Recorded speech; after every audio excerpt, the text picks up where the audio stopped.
Hello dear students, माझ्या मागे जे चित्र दिसतंय त्याच्यावरून तुम्हाला अंदाज तर आला असेलच की आज आपण ज्या स्कॉलरशिप बद्दल बोलणार आहोत ती इयत्ता 10वी पास झालेल्या स्टुडंटसाठी आहे.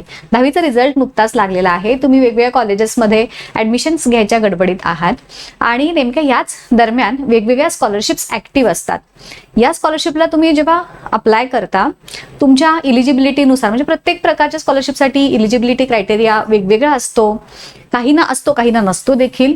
सो तुम्हाला जे सुटेबल वाटतंय, तुम्ही ज्या क्रायटेरियामध्ये फिट बसता त्या स्कॉलरशिपसाठी तुम्ही नक्की अप्लाय करा.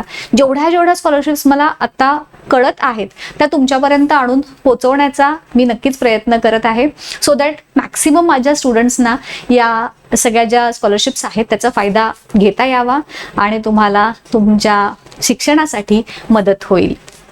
सो आजची जी स्कॉलरशिप आहे, as you can see here, Vidyadhan scholarship ही देण्यात येते.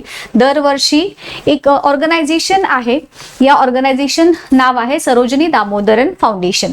आता या फाउंडेशनच्या द्वारे जे स्टुडंट्स 10वी पास झालेले आहेत त्या 10वी पास झालेल्या स्टुडंट्ससाठी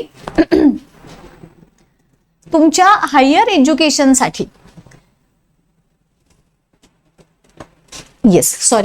तुमच्या हायर एज्युकेशनसाठी म्हणजेच 11वी 12वी आणि पुढे देखील तुमच्या ग्रॅज्युएशनसाठी सुद्धा आता तुम्ही 10वी नंतर कोणत्या साईडला ऍडमिशन घेत आहात याच्या आधारावरती तुम्हाला अगदी 10,000 पासून 75,000 पर्यंतची स्कॉलरशिप मिळू शकते.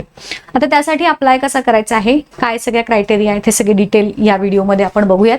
समजून घ्या पहिल्यांदा. बरेचदा काय होतं, गडबडीत आपण हे सगळं बघतो, क्लिक करतो, कुठे व्हिडिओ बघत बसायचा, वेळ घालवायचा आणि नंतर मग मला प्रश्न येतात की मॅडम हे असं होतंय, इथंपर्यंत असं होतंय, मग हे OTPच असं आला नाही, लिंकच ओपन होत नाही. सगळं मी व्हिडिओमध्ये डिटेल सांगितलेलं असतंय, परंतु आपल्याला ते बघायचा वेळ नसतो आणि मग प्रश्न जेव्हा ऍक्च्युअल प्रोसेस आपण स्टार्ट करतो तेव्हा प्रश्न पडू लागतात आणि मग पुन्हा मला मेसेज करता तुम्ही की असं होतंय तसं होतंय. त्यापेक्षा व्हिडिओ व्यवस्थित ऐकून घ्या, समजून घ्या काय आहे ते आणि मगच या स्कॉलरशिपसाठी तुम्ही एलिजिबल असाल तर अप्लाय करा. So as you can C, 10वी पास झालेल्या स्टुडंटसाठीची ही आहे. याच्यासाठी शिष्यवृत्तीचं नाव झालं, संस्थेचं नाव तुम्हाला मी आता सांगितलंच. पात्रता 10वी पास आहे. अर्ज करण्याची पद्धत ऑनलाईन आहे.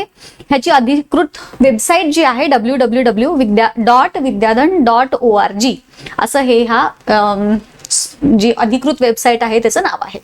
85% गुण, तुम्हाला मी जसं बोललेले होते की 10वी मध्ये कमीत कमी तुम्हाला 85% मार्क्स हे असले पाहिजेत.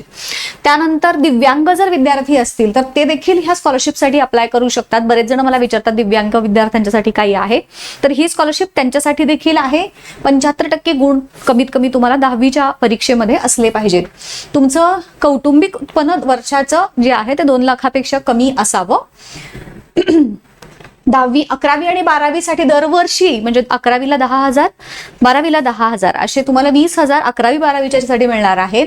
ऑल्सो तुम्ही पदवीला जेव्हा ऍडमिशन घ्याल 12वी नंतर तर तुम्हाला 10 ते 75,000 पर्यंतची शिष्यवृत्ती ही या स्कॉलरशिप अंडर तुम्हाला देण्यात येते.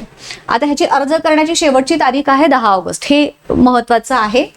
ऑनलाईन चाचणी तुमची घेतली जाईल या ह्याच्यासाठी, तर त्याची तारीख आहे 23 ऑगस्ट आणि त्याची मुदत जी आहे अर्ज केल्यानंतर तुमचं सगळं ही प्रोसेस पूर्ण करण्याचं तर 29 ऑगस्ट ते 15 सप्टेंबर यापर्यंत. आता पुढील शिक्षणासाठी तुम्ही कोणत्या कोर्सेसला, म्हणजे 11वी 12वी नंतर तुम्ही कुठल्या याच्यासाठी, तर 11वीला तुम्ही ज्युनियर कॉलेज तर ठीक आहे, पॉलिटेक्निक, डिप्लोमा, ITI ह्यापैकी कुठेही तुम्ही ऍडमिशन घेतलं असेल 11वी 12वीला तरी तुम्ही ह्याच्यासाठी पात्र आहात. तसंच त्याच्यासाठी आवश्यक असणारी कागदपत्र काय आहेत, 10वीची ऑब्व्हियसली तुमची मार्कलिस्ट लागणार, तुमच्या कौटुंबिक उत्पन्नाचा दाखला लागणार, रेशन कार्ड लागणार, पासपोर्ट साईज तुमचा फोटो लागणार, तुमचा फोटो, आधार कार्ड लागेल तुमचं आणि बँक अकाउंट जे तुम्ही याला जोडणार आहात त्याचे डिटेल्स. ठीक आहे. सो हे झाले. निवड प्रक्रिया याच्यामध्ये कशी आहे, तर ऑनलाईन ऍप्लिकेशन तुम्ही द्याल, त्यानंतर तुमचं मेरिटच्या आधारे तुमचं शॉर्टलिस्ट नाव केलं जाईल. ऑनलाईन टेस्ट होणार आहे तुमची ह्याच्याशी रिलेटेड, हे लक्षात घ्या. तुमचा पर्सनल इंटरव्ह्यू देखील होणार आहे आणि मग तुमचं त्याच्या बेसिसवरती फायनल सिलेक्शन हे केलं जाणार आहे. अर्ज कसा कराल, याच्या अधिकृत वेबसाईट जसं मी तुम्हाला सांगितली मगाशी नाव, त्याची लिंक मी डिस्क्रिप्शनमध्ये पण देते, सो दॅट तुम्हाला शोधायला सोपं जाईल. तिथे जाऊन तुमचं स्टुडंट रजिस्ट्रेशन करायचं आहे, तुम्हाला स्कॉलरशिप प्रोग्राम निवडायचा आहे, आवश्यक माहिती भरायची आहे, जी मगाशी सांगितलेली डॉक्युमेंट्स होती ती डॉक्युमेंट सोबत ठेवायची आहे त्याचे PDF फॉर्मॅटमध्ये, आणि मग ती अपलोड करायची आहेत आणि तुमचा अर्ज सबमिट करायचा आहे. याचे फायदे काय आहेत? जसं मी म्हणलं, आर्थिकदृष्ट्या दुर्बल म्हणजे सगळ्यांसाठी आहे, ही अशी कुठल्या स्पेसिफिक कॅटेगरीसाठी वगैरे नाही आहे.